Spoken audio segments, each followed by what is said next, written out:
Today I am going to test these two commonly available boost converters until they blow up.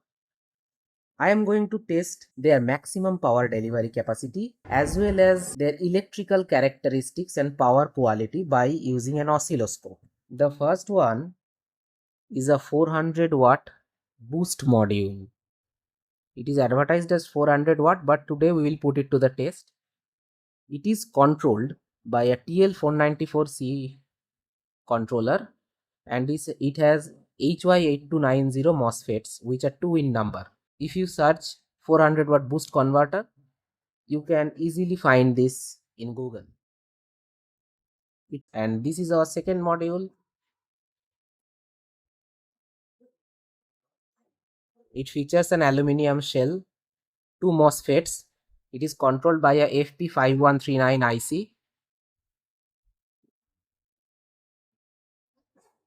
If you search 200 watt boost converter online, you can find this.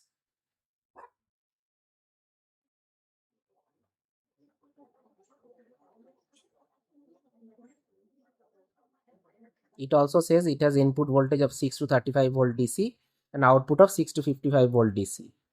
But today we will not be testing the entire voltage range.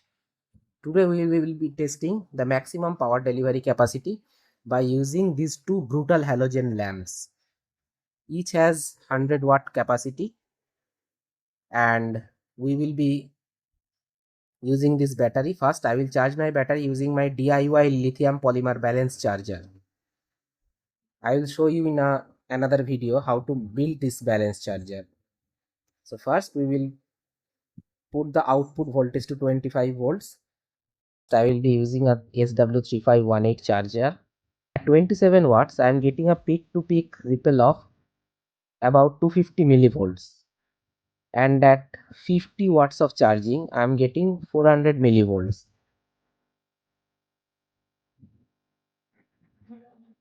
Now about the halogen test. The current limiter is set at 10 amperes. We are getting the input voltage of 10.8 volts from the lithium ion battery.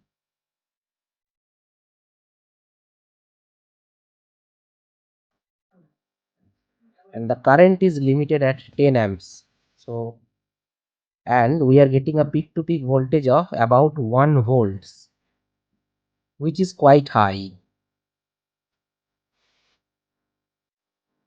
But this can be very well solved with 2000 microfarad low ESR capacitors.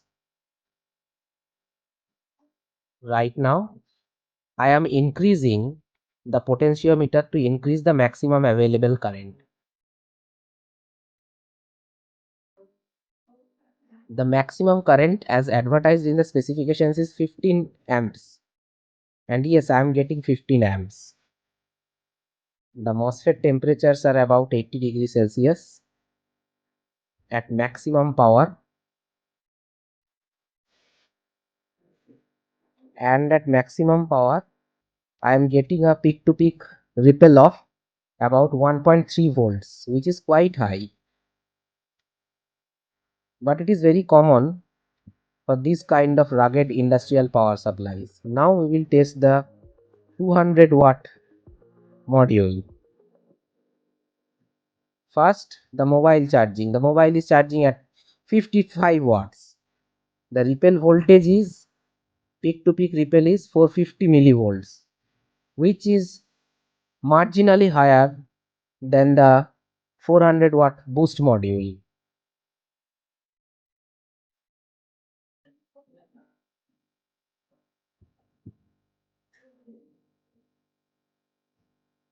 As the phone is charging at about 55 watts, it is taking about 6 amps of power from the battery.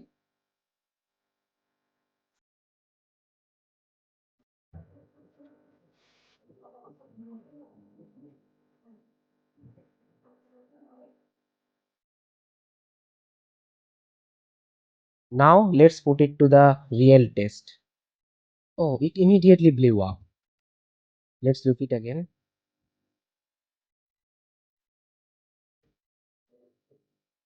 As soon as I connected the halogens, the current shot up to 32 amps and it blew up.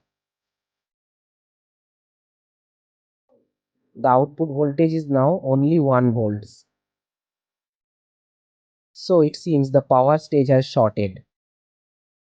Yes, the power stage most probably has shorted. Let's try it with another module. So when I tried with another second module, the same happened. So it is anyone's guess which module to buy for your projects.